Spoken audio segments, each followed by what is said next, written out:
Welcome to the Upside Podcast, powered by Upside Global and hosted by Julian Blinn, founder and CEO of Upside Global. The Upside Podcast is listened to weekly by over 6,000 sports and tech executives from all sports leagues and teams in the United States and around the world.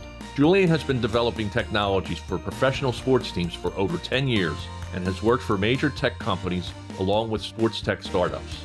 In each episode, Julian interviews global leaders in sports to share knowledge on emerging technology in the sports industry and how these technologies can help improve the performance of individuals and organizations, both on and off the playing field. And now here's your host, Julian Blinn. So today we have the honor of interviewing a group of female sports performance experts. So first, we have Allison Schmitt, a 10-time Olympic medalist and multiple world champion in swimming with Team USA. She's also a consultant for Orreco. So welcome back to the show, Allison.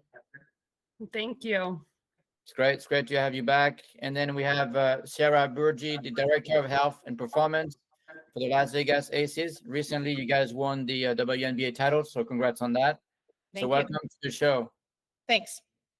Great. And then we have Byrnadeen Farraye, the Assistant Sports Scientist for the Miami Marlins and MLB team. So welcome to the show, because it's new for you as well. Yeah, thanks so much for having me. It's great to have you all. So I'm going to just jump right into the question. So the first question I want to ask you is, what do you think is the next big frontier for women's performance when it comes to data recovery, health tracking, and maybe something cultural like leadership development? Do you guys have any thoughts on that? Anybody wants to start? I can start as an athlete perspective. It's just understanding our bodies in real time, not just the tracking data, but actually applying it. And for so long, we've really trained off systems built for men. So now we're finally connecting the dots between the science, the cycles, the recovery, and the performance. And I really for me, working with fitter women, it's turning what once was a mystery into something that's empowering. And we're learning that feeling right, understanding hormonal shifts, and personalizing the recovery isn't just something extra, but it's just essential for performance. And making that step to really have that be a part of every team's language. And it's not just a female specific conversation anymore. It's just really smart performance all around for the success that both men and female want. That makes sense. No, thank you, Allison. Ciara or Byrnadeen, any thoughts on that? Yeah, I'm gonna kind of piggyback off of the last statement that Allison said. Working in male baseball, even strength training and condition training for men baseball, is just a newer thing. Men didn't really want to work out. They didn't want to do anything that they thought was going to interfere with their power or with their own baseball skills. Overhead training, right, is a no-no. So I think even just bringing these things to the forefront in men's sports, I can only imagine, right, in women's sports, we're also playing catch up. I mean, coming back from history, right, with women not being able to participate in sports or not even participating in strength training. Women were not allowed to do that for a very long time. So I think we're playing a lot of catch up right now within female athletes and within professional sports kind of all around. So I think being smarter, like she said, is definitely going to be the forefront in how we train and how then we recover as well. Yeah, that makes sense. Thank you, Byrnadeen. Ciara, any thoughts?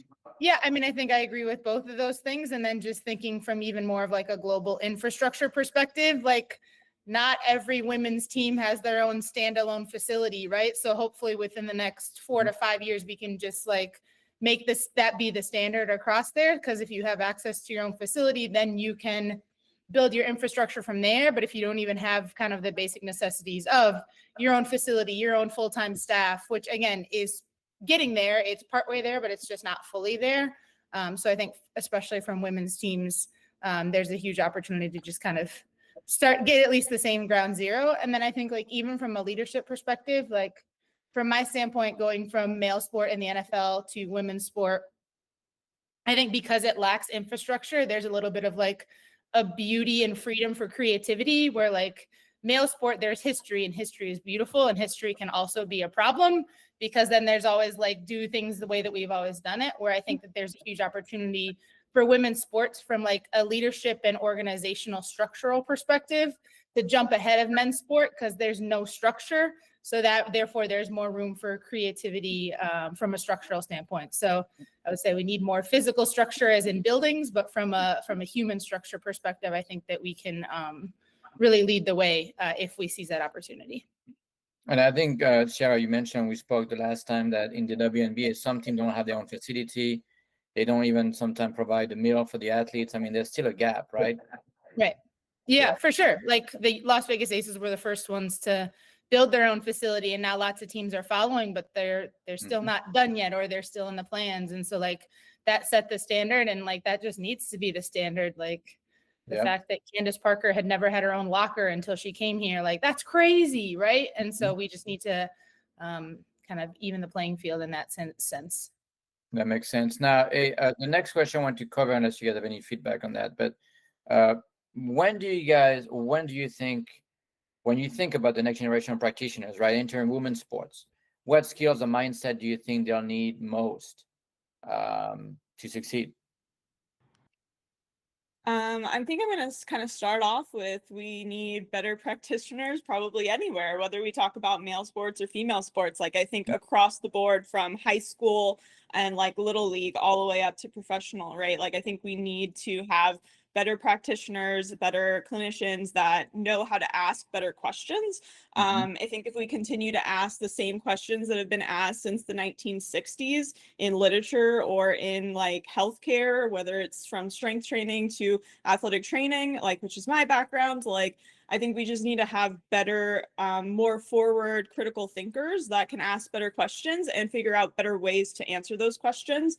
And I think that's kind of across the board. So I don't think that that's just a female sport thing. I think that's kind of, we need to do that as a organizational wide sport. And I think when it comes to female athletes, like I think having, you know, some type of just like basic understanding of where a lot of these people are coming from as well. Like, right, like we have talked about, like females maybe not have access to lockers. Like this is something kind of worldwide. Like, even as a female in baseball, like I've also had to fight for a locker. Like I'm on the field, but like I have to fight for a locker space. So I think just like having a basic understanding of where people are coming from and having empathy and sympathy like is across the board important, I think, on my end. No, great points. Thank you, Byrnadeen. Yeah, I think for me, for us, like, you know, there's a lot of resources out there that exist to answer questions. Like Byrnadeen, what you said, it's about knowing the right question to ask. And then like, there's nothing you can look up about how to connect with other human beings. And that is like the foundation of being successful within our team. Like our team is a social construct, and you have to be able to figure out how you work into that social construct and relate to each of those people.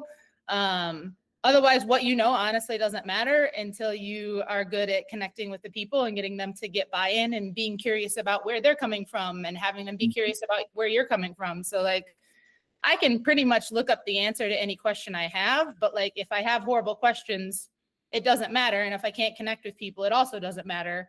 And so I think that those two foundational things are going to be important forever because we're dealing with human beings. And so we have to understand how to interact with them and relate to them. So maybe before I let Allison, so you mean like you need to have better people skills, communication skills, and maybe sometimes people don't want to talk to other right? people. But then you also have to be able to read that. Like if they want you to give them a program and leave them alone and watch them from afar, you have to like be able to read that and understand that that's what this athlete's need is. The other one likes to be hovered over. The other one, like you have to be able to figure out people. Otherwise you won't succeed. Well, you know, I was talking to a head of strength coach for the Cavs, I think, the other day, and he said, look, when things don't go well, you had a bad losing streak, you need to have those conversations. You know, maybe it's as simple as, you know what, I grab you a cup of coffee this morning. Let's have a conversation. But, you know, you need to be able to relate to people, right? And the space that you create within your space has to be a place where they feel comfortable to talk about those things too, right? Like So yeah, it has to, like, you have to bring the humanistic side to your environment. That way they will apply the science that you want to apply. But if you can't relate to people, like, there's really no need. Yep. Allison, any thoughts? I am smiling because the two things that came to my mind were curiosity and empathy, and those are both touched on. Athletes don't just need someone who can read numbers off a screen, but ones who see them as a whole person and not just those metrics. We also need people to be comfortable in the gray area. There's data, performance data, that is still growing on both sides, and especially on the female side. And having the humility to say, we don't fully know, but let's learn together, really builds that trust. And that's what makes the science work for the athletes and not just at them. Well, I was talking to one of my friends from Duke University, and he said, as a practitioner, you have to be a psychologist. You have to talk to athletes, see how is your day going, how is family, right? So that's I almost feel like if you're not a good sports psychologist as a practitioner, it's going to be tough to work with athletes, right? Yep. And that's, I mean, even as an athlete, I went back after my last Olympics and got my master's in social work, because that is an important aspect, not only in life, or not only in sports, but in life itself, in being able to connect. And as human beings, especially with the technology that is at our fingertips now, we are losing the ability to connect. So how can we still connect at our core? Because at the end of the day, yes, we're still human beings that need connection. Man, to that point, I was listening to, I think it was on NPR, and they were talking about those kids. They look at their phone all day. They don't, they lose their speech development because of that, right? If you're looking at a screen all day, that's going to impact your social skills and your speech, right? So I think your technology might not be a good thing in the end, right? So, because you're taking things away. It depends on how we use it. The technology advances have been amazing, and if we use it, if a human being is able to use it and relate with it, I think it is going to be really helpful and really help with performance. But if we use it as only an AI tool, there's not really connection that you can have with a robot. Yeah, no, 100%. Now, the next question I want to cover and discuss with you is, so much of the data and systems in sports are built on male baselines, right? Now, and maybe this is not the case for Orreco, I don't know, but how do you start designing performance models and AI tools that are truly built for women, not adopted from men, right?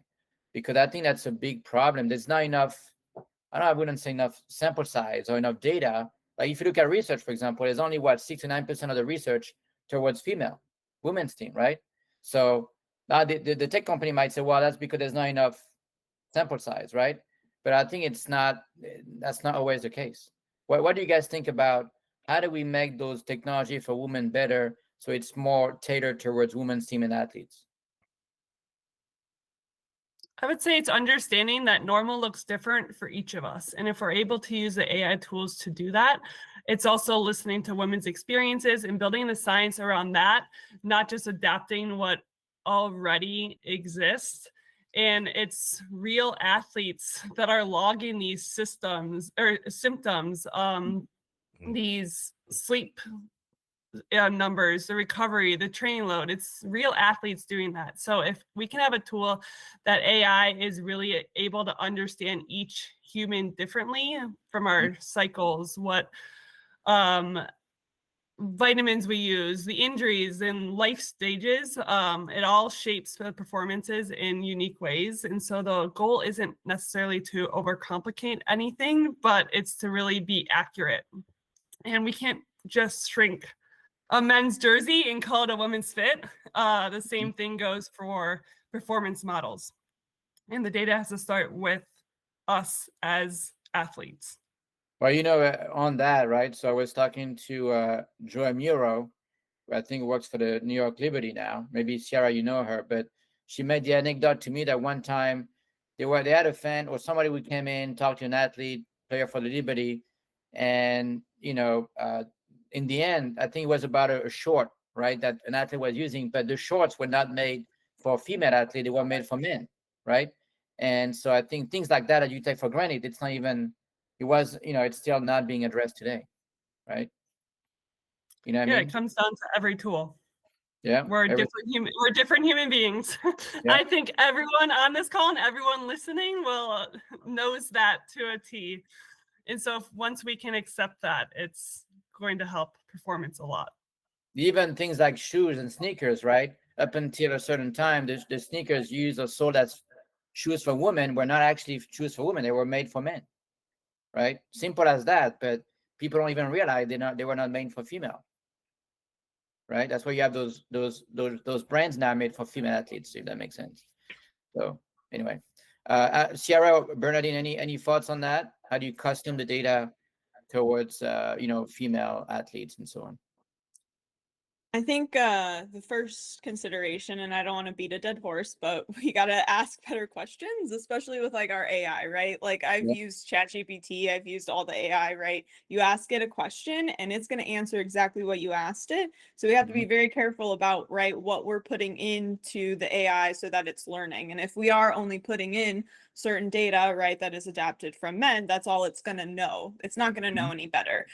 So I think we need to have more representation of women in research. Like, so I was a researcher at Ohio University, and we dealt with ACL injuries, and which is a very common female injury, unfortunately. And we did have female representation in our research lab that knew, okay, we know that this happens to females more occasionally. So we continue to like reach out and build our model to also have females. So we had more females in our study than men to create that, instead of just a generalization, to make it a little bit more specific. And I think we need to continue to ask better questions on, okay, now outside of what we maybe already know in a male dominated space, what can we add? What kind of confounding variables can we add that we know are more specific to females, which I think still needs to get researched. But we do know a lot of things based off what has already been done. So I think having better representation and having more females involved in these spaces, whether it's on the research side or whether it's in the sports side, having female clinicians, having females ask these questions who know themselves throughout their own experience, I think that'll help kind of boost some of this awareness so that it continues to get built upon. Oh, that makes sense. By the way, if you've got a study, if you publish it on ACL injuries, I'd love to see it. So yeah, it's still in the works right now, but okay. it was a long 4 years of research, so it'll be a long probably 4 years of writing a paper. Nice. I also don't hear Ohio University a lot. I love to hear that. Well, Yeah. Bobcats, right? Go Bobcats. Nice. Ciara, any thoughts on that as well? Honestly, no, not a whole lot to add. Like, I think that we just have to like be comfortable with the fact that there's so much we don't know. Right? There's differences between males and females, but we don't know what that is. So until we ask great questions and then collect good data, like we can't really figure out the answer to that question. So we could just kind of have to like lean into the discomfort of the fact that like, yeah, there's probably something there, but we don't know what it is yet. And probably 15, 20 years from now, things will make a whole lot more sense. But it's our job, like as practitioners and athletes right now on the ground, to just collect data and ask great questions. And hopefully we'll arrive with something that is different. Yeah. So speaking of the future, right? So if we meet again in 2030, what do you hope will be different in female athletes and teams, scientifically, culturally, and economically? Because, for example, we all know the WNBA is growing. There's a lot of interest for the NWSL, female sports. But what does it look like by 2030, realistically? Or what do you guys hope for? I mean, I'll go back to what I said for the first question. Like, Yeah. I hope that there's more equality in facility and access to resources and all of those things. And then I think like my big hope would be that women's sport are like leading the leadership structure and organizational structure, because there is that creativity and freedom to design things differently than, you know, the history that can be a barrier in male sport, and that other sports around the world are looking toward female organizations based on how they run and based on their success to figure out how to change their leadership model to something that's more, I don't know, collaborative, interdisciplinary, like true collaboration, not just like the buzzwords that I just said. Yep.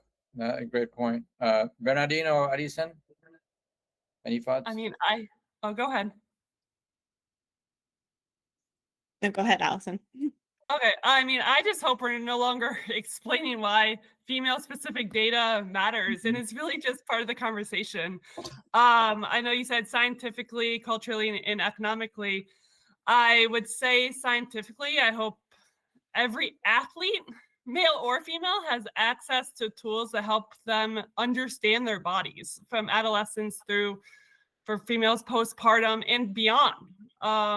Culturally, I really want it to be normal to talk about periods, about hormones, and energy, and to make it feel normal to have those conversations when we're talking about nutrition and training. Economically, I just hope there's the investment in women's sports and women's performance, from staff to research to sponsorships. It really needs to reflect the value that not just women bring to sport, but men. So men and women, and having that, having it be more equal, because when women's sports are supported, and we've seen that in the last few years, it just makes for better performance, and a whole system just gets better overall. Yeah, and Yeah. obviously we talk about equal pay, right? That's the kid that keeps coming over and over again, right? But yeah, Byrnadeen, any thoughts as well? Yeah, I mean, just kind of piggybacking off both of these lovely ladies, just all three of those things are like intertwined, right? Like, in order to get better scientific data on women, we need to have more economic backing, right? Like, we're going to need more money, more funding, to get some of these research, or even just like within an organization, right? So within the WNBA, having more resources available to continue to promote better recovery, continue to promote better training, like performance, like all of it, right? Like, I see sometimes like a big difference between the type of technology that like a male sport has compared to the female equivalent sport. There's a lot more resources when it comes to collecting the scientific data, and a lot of that comes from funding. So these things are kind of intertwined. So I hope that in the future we can continue to fund more research, fund more opportunities in these teams and these organizations to have the resources in order to collect more data specific to our female athletes. So I think that kind of overall, like, I just want women to kick ass. So like, we need to promote that women do amazing things and do everything just as well as men, and we need to kind of promote and support that. That's great. Any final comments before we close? I just No? want to thank you, both of you guys, for being in the sports world and representing women, being, I don't know if you're allowed to say badass on the podcast, but just like what you guys are doing. It's awesome to see your work in the successes that you guys have both had. Thanks for being inspiring. Thank you. I appreciate it. I've definitely come from a long line of also like women that have done amazing things, and I'm so proud to be like one of them now, like a mentor and hopefully like a empowering woman in sports. So yeah, I appreciate all of your guys' contributions as well. Yeah, likewise. All right, but thank you guys. We're at the end of the podcast, but I want to thank you for your time, and no, thank you as always. So thank you. Thank you so Yeah. much. Hey guys, thanks. Thank you. Thank you for listening. To access past episodes and other research, articles, and analysis of sports technology, please visit our website, theupside.us. Subscribe to the Upside newsletter and receive full access to our sports tech business letter and website. Royalty-free music is provided by ibaudio.com. The Upside podcast provides timely insights and interviews with global leaders in sports technology. Until next time, keep looking to the upside.